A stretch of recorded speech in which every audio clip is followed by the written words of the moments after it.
With 8.2 million people, it's America's most populous city, known for its famous skyline. But its towering landmarks only hide the dark world below. Oh, man, this is cool. An underworld built by mobsters, bootleggers, and secret societies. From a midtown speakeasy that defied the feds. Oh, man. Fought the mob and served New York's most famous clientele. Oh, how cool is this? To a massive labyrinth beneath the streets, chiseled out by an elusive brotherhood. These are the sandhogs. With one of the deadliest jobs on the planet. To the oldest subway tunnel in the world. Going here underneath the streets of Brooklyn, New York. A tunnel hiding an assassin's diary and the secret world of the Freemasons.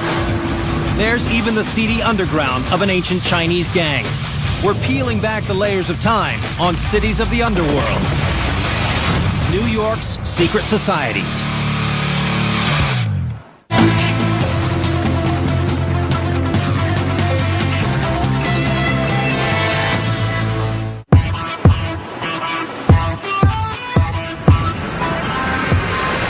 I'm Don Wildman. I'm in New York City.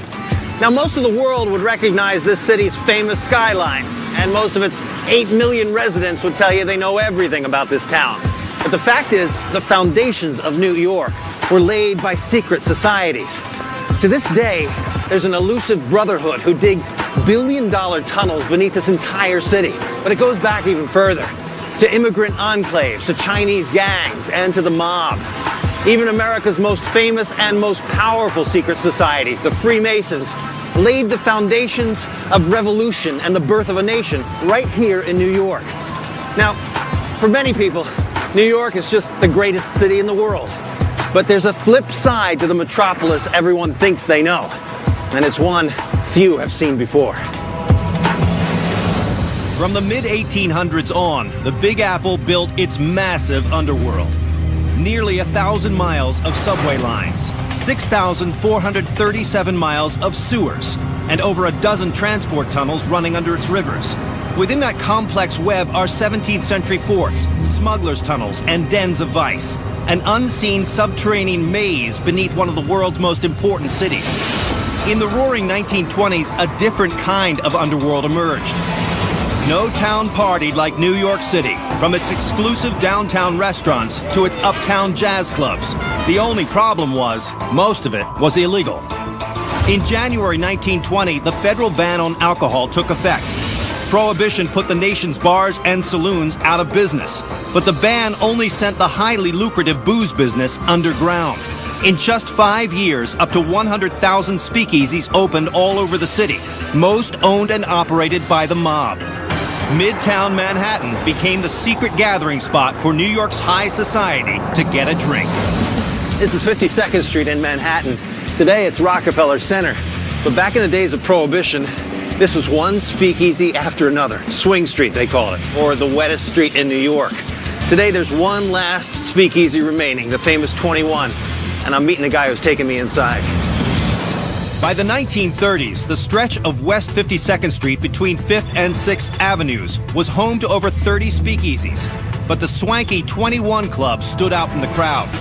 The club's current manager, Brian McGuire, showed me how the legendary speakeasy survived gangland threats and federal raids, with state-of-the-art security and an underground lair. Now, is this the original room that we're in here? This is the original restaurant? Yes, Don. This is building 21 West 52nd Street. Okay. Which was the original restaurant. 21 today is 3 brownstone buildings, buildings 21, 19, and 17. The other 2 buildings being acquired over time. But the original restaurant was just this one brownstone. The brownstone looked ordinary from the outside, but its interior was designed to please its famous clientele. 21 was only open to the best of the best in New York. Movie stars, millionaires, even the mayor was a regular. This was probably the creme de la creme. 21 might have been one of the top 2 or 3 in New York City at the time. The club's reputation spread and brought unwanted intruders, federal agents who raided the restaurant in 1930, and mobsters who wanted a piece of its wealthy clientele. The owners fought back with an ingenious security system that would prevent 21 from being caught red-handed again. Their top priority was hiding the illegal stash. Over 2,000 cases of wine and liquor with the ultimate in urban camouflage.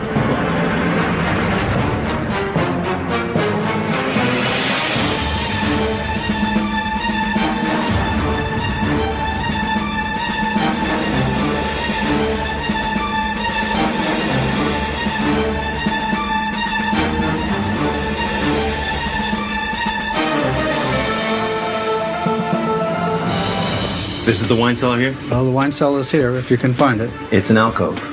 It's an alcove. Now, How do you get there? where your right hand is you'll find an 18-inch meat skewer. This thing. Okay, and what's Okay. key is that's the key to the door. Show me how it's done. Okay, there's thousands of holes. They found the right hole, and the click you just heard was the lock on a 4,000-pound door. This is 4,000 pounds? 4,000 pounds, because it's part of the foundation wall.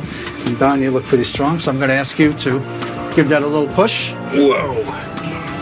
It's a brick wall, basically. Ugh, man, it is really heavy. Wow. I am seriously pushing here. Oh, man. Oh, how cool is this? That is a whole brick wall. Look at this thing. Look, it's like there's the brick wall built into a steel frame. Look behind it. And there's the rock. And it's really amazing. The hidden door was an ingenious last line of defense, but security at 21 Club started from the top down. The doorman kept an eye out through a window in the front door. If he saw federal agents, he hit an alarm buzzer. The patrons would down their drinks while the bartender pressed a second button. This triggered fold-away shelves on the bar to tip backwards into the walls, dumping all the liquor bottles and glasses. Within the walls, everything fell down pre-built shafts that fed directly into New York's massive sewer system. By the time the feds got through the front door, nothing was left but a restaurant full of well-heeled customers. The wine cellar was not only ingeniously hidden by the secret door and the meat skewer lock, it wasn't even in the same building. In 1930, 21 didn't span all three buildings as it does today. So when federal agents searched its lowest levels looking for secret compartments, they never suspected that they'd been built into the neighboring basement. Look at this door. It is a relic of a time the stakes were high. I mean, Prohibition was the source of corruption, murder, mayhem in this country. And for them, for the owners of this establishment, 21, this door prevented the worst possible disaster. That the federal government finds out that you have this, a wine cellar, booze of this caliber. I mean, look at it. It's amazing. It's a treasure now. But at the time, it was dynamite. Although in 1919, not all booze was top shelf. And you got some, your basic gin, domestic gin. Not just domestic gin, this is bathtub gin made in, as you can see, in 1919. So this is the real Prohibition kind of gin. That's the real Prohibition stuff. The secret cellar's greatest protection was its famous clientele. In fact, this basement was the private drinking parlor for the mayor of New York, Jimmy Walker, who liked his booze as much as he liked chorus girls. He needed a place away from the prying eyes of the public to indulge in both, and didn't take too kindly to the Fed's attempts to shut down his favorite hangout. This was his actual booth. And he would be down here when the raids would be happening up there. Yeah, the one time where 21 was like officially raided by the government, Jimmy Walker was actually in the restaurant. He was down in the booth, sitting here, having a drink, found out that the restaurant was being raided by the government, and was so infuriated that he got a telephone brought to him, and he called the New York City police force to come over and ticket and tow all of the federal agents' cars away. Yes. That's good. 21 Club's owners were able to operate without the mob, but during Prohibition, mobsters had as much power as any politician, and they wanted a piece of 21's action. A cutthroat gangster named Legs Diamond tried to take over the club in 1931, and even put a contract out on the 21's owners. Then he got really mad when he found out that his girlfriend had been given a private tour of the basement kitchen by club patron Ernest Hemingway. Came downstairs with their drinks, came into the kitchen here at 21, And before you know it, they had One thing led to another. one thing led to another. And right here on these... Right here on the stairwells, yeah. We're at the spot where Ernest Hemingway had his way with... With Legs Diamond's girlfriend. Luckily for Hemingway and the club, Legs Diamond was assassinated in Albany the next day by another gangster in the bootlegging trade. 2 years later, Prohibition ended. Gangsters and feds were no longer a threat. While other speakeasies shut down, 21 didn't. In fact, it became one of New York's most exclusive restaurants. Its hidden wine cellar transformed it into one of the elite wine collections in the city. To this day, 21 Secrets are the very reason it survived. Up next, These are the Sandhogs, huh? a New York secret society gave our cameras a rare look into their dangerous world, 400 feet below the streets. This is really what's so deadly. People literally die. Wow. Because they would have been the only people going that depth for that long anywhere. And later, And so is this legal? beneath this busy street, the world's oldest subway station still hides an assassin's diary and a link to the city's most famous secret society, the Freemasons. This whole tunnel of the Freemasons, the proof of their involvement in creating our biggest city. In 1626, a Dutchman bought the island of Manhattan from Native Americans for $24. Today, it would cost more than $8 billion.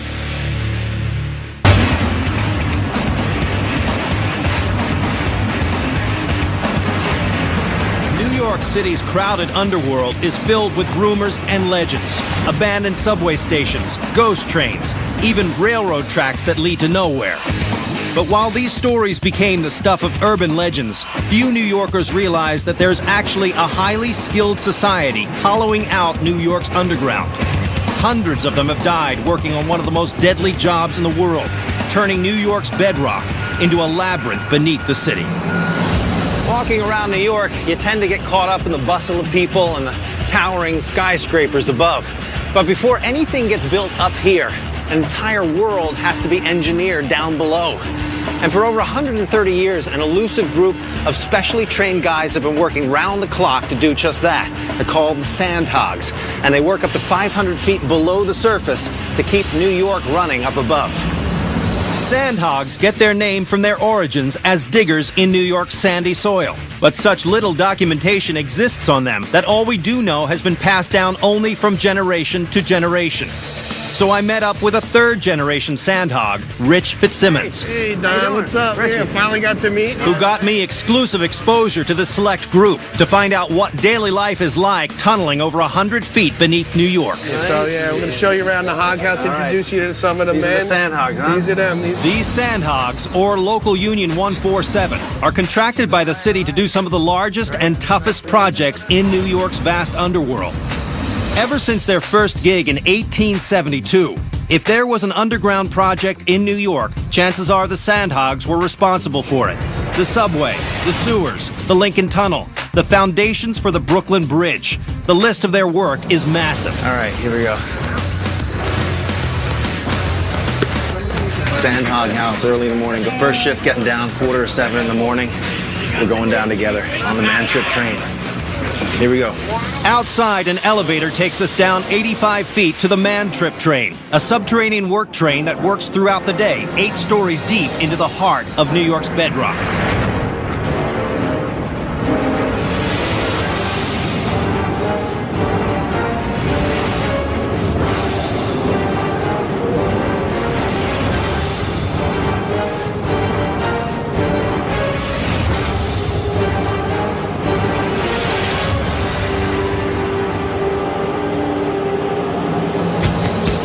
The tunnel is so far below the surface, it actually runs beneath the East River.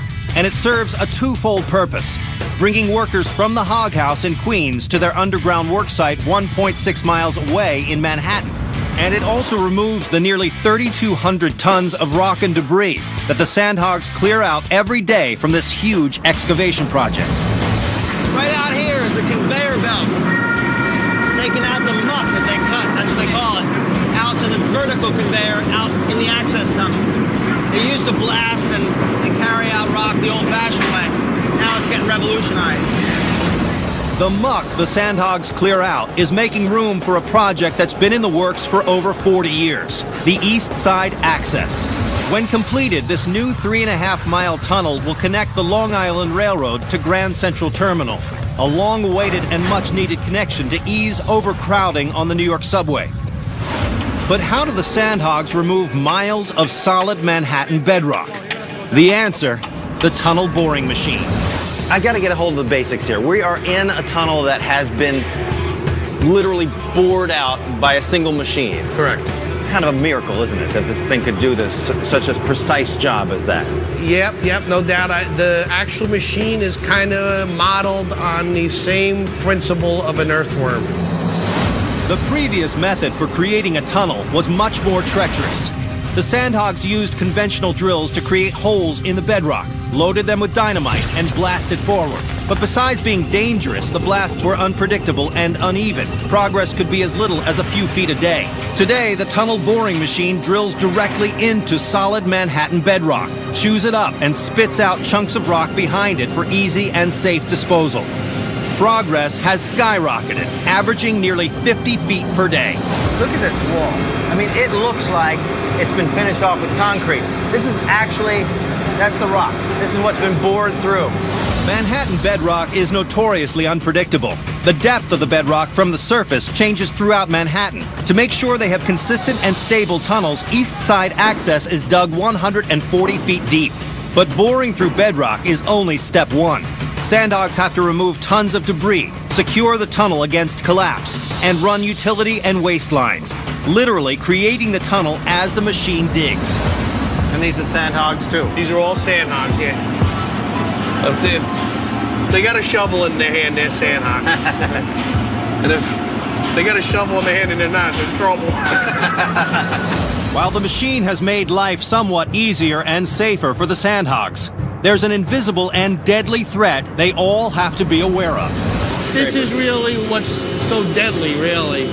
You see all the, you can see the shiny particles in there. Yeah. That's our biggest enemy down here. When the dust is evident and when the air quality isn't as good as it is right now, we would have masks on. So the mica, the silica, it gets ground up into a very fine dust. Correct. And you get that in your lungs? Yes. But this is the life of a Sandhog.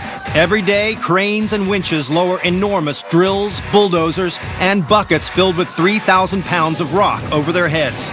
Rocks fall, tunnels flood, and because Sandhogs dig so deep, they face another threat, the bends.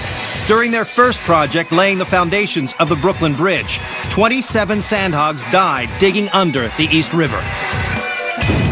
People literally died, and it was undocumented because back in 1883, even New York City hospitals and the records department in the city itself wasn't that great. Wow, because they would have been the only people going that depth for that long anywhere.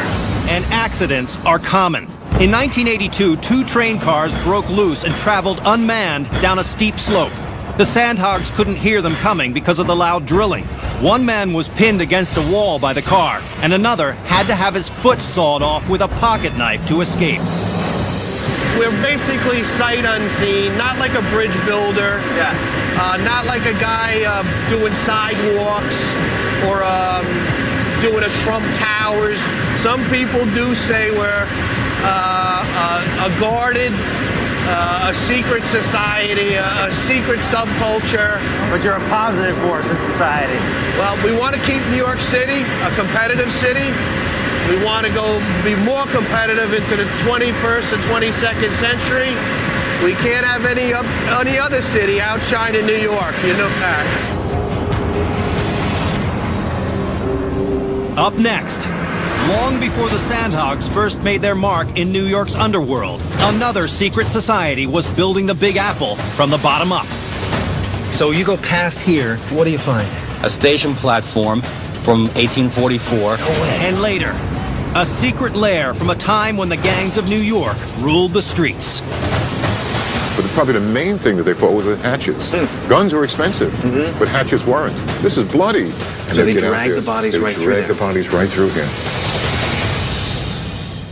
Did a secret society inspire our founding fathers? Log on to history.com/cities for our web series, The Naked Underground.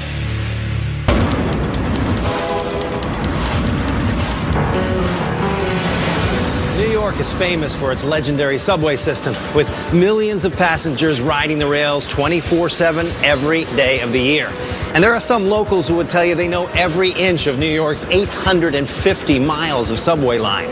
But for over a century, there have been rumors of a ghost tunnel, a long-lost subway line that predates even the oldest subway tunnels in the world. And that's how it remained, lost and forgotten, until a gutsy group of urban explorers finally found the holy grail of New York City's underworld. Most people think London has the oldest subway in the world. But New York actually opened the first subway tunnel almost 20 years before London's underground went public.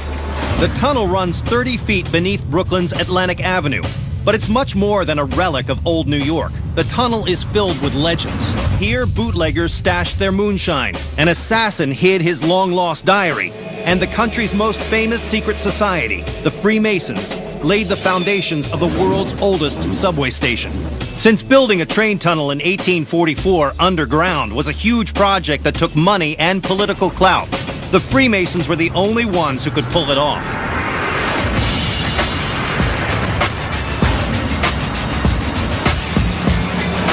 In 1980, an urban explorer named Bob Diamond unearthed the tunnel and its secrets. Right here? He was going to show me his amazing discovery, but first we had to stop Brooklyn traffic. So this is it right here? This is it. Cool. Yeah, that's the way in. All right, how are we going to get this open? Okay, what we're going to do is I'm going to go and open this up. I'm going to pry this open a little bit from this end. Okay, and I just Then slip you're that gonna, in? Yeah, you're going to take this hook, get it underneath, and then pass it back to me. Okay. All right. We got electricity, huh? Now we Power, got electricity. And so is this legal, what we're doing here? Well, it looks like it's a little bit guerrilla, but it's actually totally legal. I've had a contract with the city of New York for 20 years to do this. All right. Follow you down? Okay, yeah, All right. follow me in. Let's go. Going here underneath the streets of Brooklyn, New York, into the oldest subway tunnel in the world. How cool is that?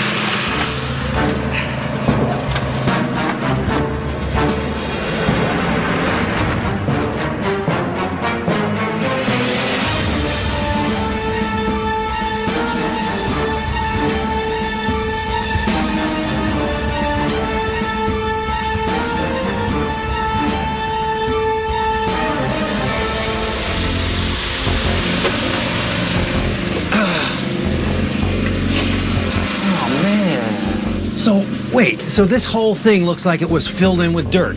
It was. The dirt came across all the way across like this. So I had about this much space to crawl on my belly between that manhole cover and the concrete wall. So you're in the pitch dark. In the pitch dark with an air tank on my back. Oh, because really? we didn't know if there was any air in here. Yeah. And it was just like Raiders of the Lost Ark. Bob pieced together the tunnel's probable location through a newspaper article from 1911 and a map from 1868. He found himself crawling in a dirt-filled tunnel beneath Brooklyn's streets. So he and some friends cleared out 100 cubic yards of dirt by hand. Bob believed the only thing standing between him and the tunnel was a concrete wall, so he set up to blast away the last obstacle. Wow, so you had to blast out this hole here. Yeah, the casting was there, but it was plugged in with bricks and cobblestones that were cemented in. All right. Oh, man. That's pretty big, huh? This is cool. You know It's huge. Oh, yeah, it just keeps going. Whoa. Now you can see how big it actually is. Sure. The New York subway system officially started in 1904, but this tunnel was its dry run 60 years earlier. At half a mile long, it was the end of the line for the Long Island Railroad at the East River. But because of the train cars' poor brakes and the dangerous traffic up above, the tunnel had nowhere to go but underground. This is brand new technology Right. in this time. Right. They had no subway yet. Right. Even in London, they had no No. subway. This No. is way before everything. Way before. This was innovation. What they basically did is they took elements of the 19th century industrial revolution and combined it with Roman civil engineering techniques, because the Romans built things similar to this for highway underpasses 2,000 years ago. All right. 2,000-year-old Roman engineering met the Industrial Revolution in a method called cut and cover. Instead of mining a tunnel under New York, workers were hired to rip out the street with picks and shovels. Once they had dug a ditch 34 by 32 feet and a half-mile long, they brought in strong Manhattan bedrock for the walls, 6.5 feet thick at the bottom, tapering to 4.5 feet thick at the top. Finally, a brick-arched ceiling was put in place, and the street was relaid over it. Today, the construction is so strong, the brick's strength not only supports the streets, cars, and trucks above, it could hold 6 times that and not collapse. How do you build a tunnel like this before they'd ever done this? Well, you need to have the right people involved. First, we had Cornelius Vanderbilt, who was in charge of the construction. Right. Then you had a crew of 900 Irish laborers, which were more effective than steam shovels. And of course, you couldn't do anything in New York State without the Freemasons back then. They ran everything. The secretive Freemasons have long been linked to the founding of our country. George Washington and Ben Franklin were both Masons. From military forts to federal buildings, even the design of our nation's capital, Freemasons controlled the planning and building of our nation's infrastructure. In fact, New York's governor in the early 1800s, DeWitt Clinton, was a Grand Master of the Freemasons, and he was influential in starting projects like the Erie Canal and New York's Board of Education. Top New York City officials and engineers were also Masons, and they played an important role in getting this groundbreaking project to become reality. For example, the person who took over the Federalist Party and the Freemasons after DeWitt Clinton died was Rufus King, who was a signer to the U.S. Constitution. His son, John A. King, was the person who got the idea to build the Long Island Railroad to connect New York with Boston. In 1859, corruption brought the whole project down. A greedy real estate developer had the tunnel declared a public nuisance, which allowed him to collect money from surrounding landowners to pay for its demolition. But instead of destroying it, he simply put up 2 walls, one at each end, pocketing the rest of the money, nearly $130,000, the equivalent of $3 million today. So where we came in, that filled-in part, that's where he plugged up that end. Correct. And behind here is where he plugged up this end. Correct. So I'm pushing on New York City real estate corruption right here. You got it right in the palm of your hands. For 150 years, it was the breeding ground for all sorts of scandalous tales. The tunnel was supposedly the headquarters of a whiskey bootlegger at the turn of the century, and a dumping ground for Murder Incorporated, the infamous New York Mafia in the 1920s. We found some smashed up 5-gallon whiskey jugs and a piece of pottery that said Daniel Cavanaugh, liquor dealer, 20 Atlantic Street. Really? I looked him up in the old city records, and he had a liquor store at the mouth of the tunnel near Columbia Street. So he's brewing his stuff down here. But the biggest mystery has yet to be solved. Behind this second wall is the tunnel's old train platform, a platform Bob believes holds an abandoned locomotive that may contain an assassin's secret. After John Wilkes Booth shot President Lincoln, he was hunted down and killed. Investigators found his diary on his dead body. In May 1865, a conspiracy trial was held, but Booth's diary was conspicuously absent. It was later rediscovered in a War Department file. Only 18 pages were mysteriously missing. So you go past here, Right. 200 feet, what do you find?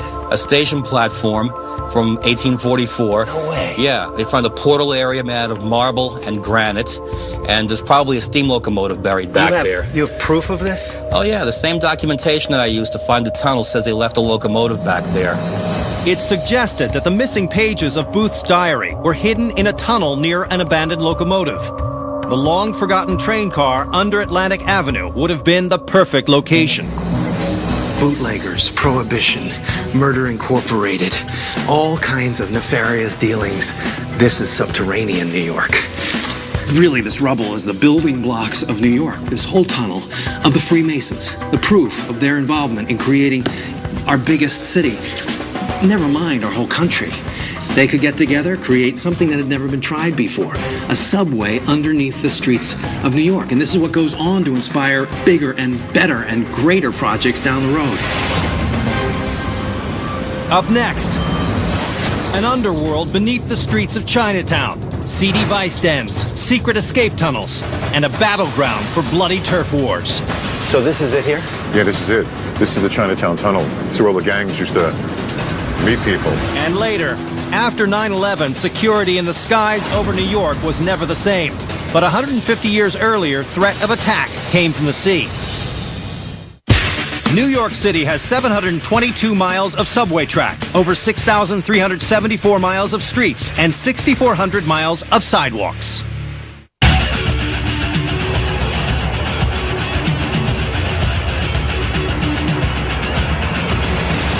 Millions of immigrants have made New York the city it is today. But in the early days, immigrants had it rough, and they had to fight for supremacy on every street corner. So they formed separate neighborhoods, all crammed in the middle of the Big Apple. You had the Irish in 5 Points, the Italians in Little Italy.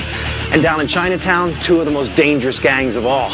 They all fought for turf by waging bloody battles in the streets and in the underground. Located on the Lower East Side of Manhattan, Chinatown covers 2 square miles, but is home to over 100,000 people.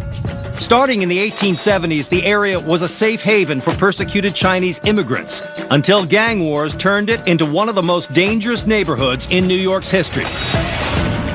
Art Zuckerman is an expert on Chinatown and took me into its dark underworld. I'm good. Welcome to Chinatown. Thank you. So this is dead center Chinatown, This right? this is really old Chinatown. This is as old as you're going to get. Oh, okay. Chinatown has expanded dramatically, but this is really the oldest part of Chinatown. And you can imagine going back to the 1870s to early 1900s, there were opium dens here, there were gambling casinos, there was prostitution, there was an incredible amount of things. A lot of that was underground here. All of it is underground because they really had to be hidden from the police. In the late 1800s, Chinatown was a haven for businesses of vice and a center of power for Chinese gangs. At the time, the Chinese were emigrating to the U.S. in large numbers. Over 70% of the workforce that built the Transcontinental Railroad were Chinese, but they were treated as little more than slaves with no legal rights and were the targets of brutal racist attacks. There were massacres on the West Coast where Chinese were being killed, and then they had no laws, they had no rights whatsoever. So they started coming to a city that was an immigrant city. Like the Irish in Hell's Kitchen and the Italians in Little Italy, the Chinese banded together in small communities. They formed their own associations and secret societies and developed a self-reliant underground economy. But the social clubs where these outsiders gathered were also fronts for powerful gangs known as Tongs. The Tongs were the American version of a much older secret society in China, known as the Triad Society. The Triads were formed in the 1600s to overthrow the ruling dynasties in China. They were rebels and well-trained militants. When they arrived in New York and regrouped, they turned into gang lords, extorting protection money and running seedy businesses. By 1900, the 2 most powerful Tongs, An Liang and Hip Sing, were locked in constant bloody battles for control of Chinatown's profitable vices, gambling, opium, and prostitution. But probably the main thing that they fought were the hatchets. Guns were expensive, but hatchets weren't. Okay. That's why, you got these really cleavers. This is bloody. When they cut your fingers off and things like this, it was really a very traditional kind of violent area. The most dangerous part of Chinatown was known as the Bloody Angle. It was named that because where Doyer Street curves was a hotspot for Chinese gangs to fight their turf wars. The reason this street was so popular is because if you're in a gang war and you want every advantage you can get, you're going to hide behind nooks and crannies. I could go in here and hide in this corner. Sure. And all of a sudden someone's coming out over here. You wouldn't see me. Yeah. And I can jump out. And that's why this labyrinth of networks of highways below the ground level and the tunnels was so great. Okay. Because the surprise element, you could really attack people. So you're saying underneath this street there are tunnels It's a maze, throughout. literally a maze. In addition to alleys and doorways, Chinese gangs used an elaborate underground maze of tunnels and manholes to launch surprise attacks and to disappear when the police tried to stop them. Even today, the people here keep a tight lid on their underground, and many of the tunnels remain blocked off. So this is it here? Yeah, this is it. This is the Chinatown Tunnel. This is where all the gangs used to meet people.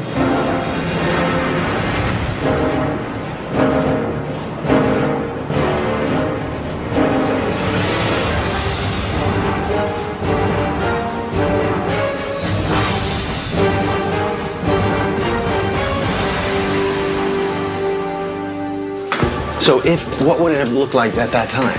Well, it'd probably be a lot seedier, wooden, dark, maybe kerosene lamps over here. Okay. So really pretty treacherous looking. So this has been all refitted to a modern use now, but all these doors and everything, I mean, suggest that there's more tunnels around here. Oh, there is. And behind every door here, there's a whole labyrinth of tunnels that go in here.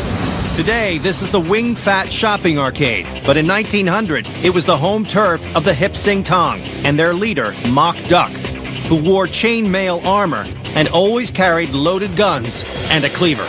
He would shoot these guns indiscriminately, actually close his eyes to do this, and indiscriminately just keep rolling around and doing this thing. And very often he would do that, and on the bloody angle, he would come down here after he shot these people, and this is his escape. Mock Duck's escape tunnel was originally a beer storage area for an 18th century brewery. As Chinatown grew up, the tunnel came back into use, connecting Chatham Square with one of the social centers of the day, the Opera House. Performers used it to leave the theater, and so did the Tong. Remember, the opera was for everybody. And sometimes they would mix in public, you know, the Tong groups. And all of a sudden, they must have gotten into some sort of disagreement in August 1905. And all of a sudden, in the middle of the theater, gunshots started ringing out here all over the place. 4 people got killed. When the smoke cleared, there were 4 dead bodies. With the police on their way, Tong members lugged the corpses into the opera basement and through the tunnel. The police didn't want to go down here either. Sure. Because there was a lot of stuff going on here down there. And they'd go to Chatham Square. And So they get out dragged there. the bodies They right through dragged there. the bodies right through here. And escaped on the other end. Yes. The Tong War raged on for years. In 1909, 50 men were killed in just one gun battle in the Bloody Angle. Even today, gangs with names like the Flying Dragons and Ghost Shadows fight for control of this small patch of land and its underworld. If you were down here and these are the tunnels, you would be able to ambush from these nooks and crannies. Anybody coming down here wouldn't stand a chance against Chinese hatchet men waiting in the dark. No, we're not that far away from that time. 150 years in the big scope doesn't really mean much. This is only refitted recently. So this is all still the tunnel. Basement today, tunnel just a few generations ago. Up next, I don't think anybody's gone past this point. for 200 years, when it's come to defending the nation, New York City has always been on the front lines. Right under the harbor, moving men and supplies, armaments, who knows what, between these 2 sister forts so they could work together. Gennaro Lombardi opened the first U.S. pizzeria in 1895 in New York. Today, Americans consume nearly 350 slices per second.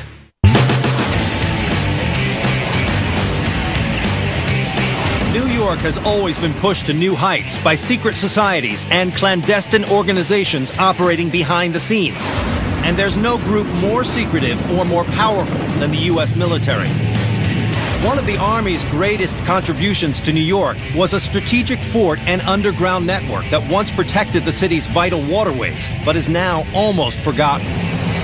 New York is filled with little secrets, but few people know about the not-so-little secret called Fort Totten. Its design and the innovative weaponry used there protected our nation's biggest city for over 150 years. And I'm meeting Sergeant John McCoy, who's going to show me how this was done. You know how many battles have taken place on the doorstep of America's largest city. New York Harbor was the site of major battles in the Revolutionary War, the Spanish-American War, even World War II, when Nazi U-boats sunk over 1,000 ships here, killing thousands of Americans. And then the entire world was shocked on September 11th, 2001, when New York's Twin Towers were struck at the tip of the harbor, taking the lives of 3,000 people.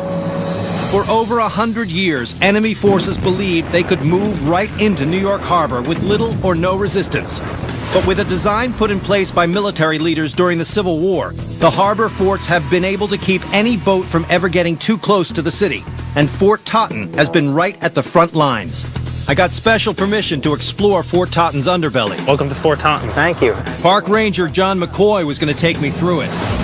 Fort Totten is perfectly positioned to guard Manhattan from an ocean assault. It was built on one side of a narrow channel where the East River spills into the Long Island Sound, and less than a mile across the water from another stronghold, Fort Schuyler. Together, they created a two-pronged defense system for one of the city's most vulnerable points. The whole lower east and west side of Manhattan was ports, so it was, in a way, sort of like a heart of shipping. So, I mean, New York is vulnerable, America is vulnerable. Exactly. Built in 1862, as the Civil War was heating up, Fort Totten had high lookout points, cannons, and soldiers at the ready for Confederate gunboats. But when a new enemy and a new war surfaced 30 years later, the two forts developed a hidden subterranean weapon. In order to save New York, the Army not only went underground, they went underwater, planting a series of underwater mines in the riverbed between them. These mines, also called buoyant torpedoes, were first placed in the 1890s during the Spanish-American War. Arranged in a grid, they were weighted down by anchors so they couldn't be seen. But these weren't the self-explosive modern mines of today. These weapons needed to be activated by the soldiers in the fort. The mines were all connected to a distribution box in the water, and then back to the fort via a long submarine cable. If a soldier saw an enemy vessel approaching, he could activate the specific mine that was closest to the ship, leaving the others intact in case of further assault. So it wasn't the ship hitting the mine that detonated it, was somebody actually triggering it off. Switch, yes. I never knew that. But Fort Totten had more than an underwater minefield at its disposal. The fort itself was originally designed to hold an arsenal to protect New York during the Civil War. But as weaponry evolved from 19th century cannonballs to heavier artillery in World War II, the design of Totten still worked for hiding highly explosive munitions.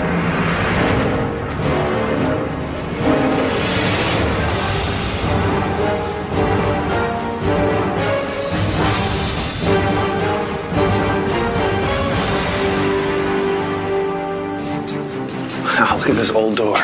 Old walled off. Wasn't used too much. Prison cell. Yeah, on the chamber next to us, the same arch is here, which leads me to believe that they were connected at one point. Yeah. Fort Totten is spread over 49 acres and consists of 70 rooms, including weapon magazines, holding cells, and bunkers. Because it was dug below sea level, water constantly seeps into the fort, creating a damp and eerie atmosphere. God, look how thick the walls are. Yeah. They had to build It had to be strong. Right, just to prevent any explosion that would have happened. Now, this is the larger chamber. This chamber is 81 feet long, and it's 22 feet wide. That's pretty wild to think we're underneath the ground here. These chambers were made out of solid granite, and they needed to be to protect the live explosives stored inside. But this Civil War super bunker isn't Fort Totten's only buried secret.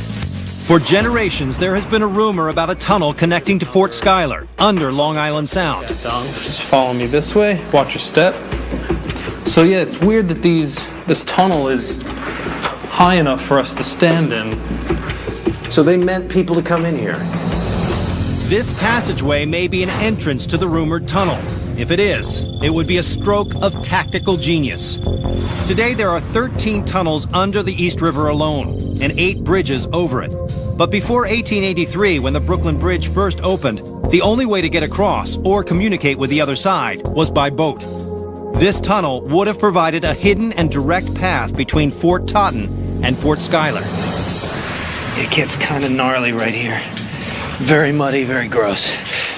Think about this. I mean, we're inside and below a fort that was modern in 1863, and a complete mystery of a tunnel.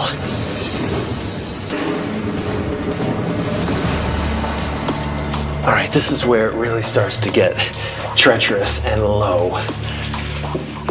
I don't think anybody's gone past this point, but we can go a little bit further. Can't really get any further down here. But you can imagine, and it's likely that this goes onward and quite possibly underneath the harbor, connecting this fort, Fort Totten, with Fort Schuyler across the way. I mean, think about it. 19th century military, they didn't have the kind of communication devices we have today, obviously. So how useful, how strategic would it have been to have an actual tunnel connecting them? And they could have done it right under the harbor, moving men and supplies, armaments, who knows what, between these two sister forts so they could work together. The tunnel has since collapsed, buried under the harbor forever. Fort Totten's designs were ahead of their time, secrets that helped keep America's largest city safe from enemies over a span of nearly 150 years. And those military secrets continue to be buried somewhere deep in New York's underworld. New York was built on a foundation of secrets.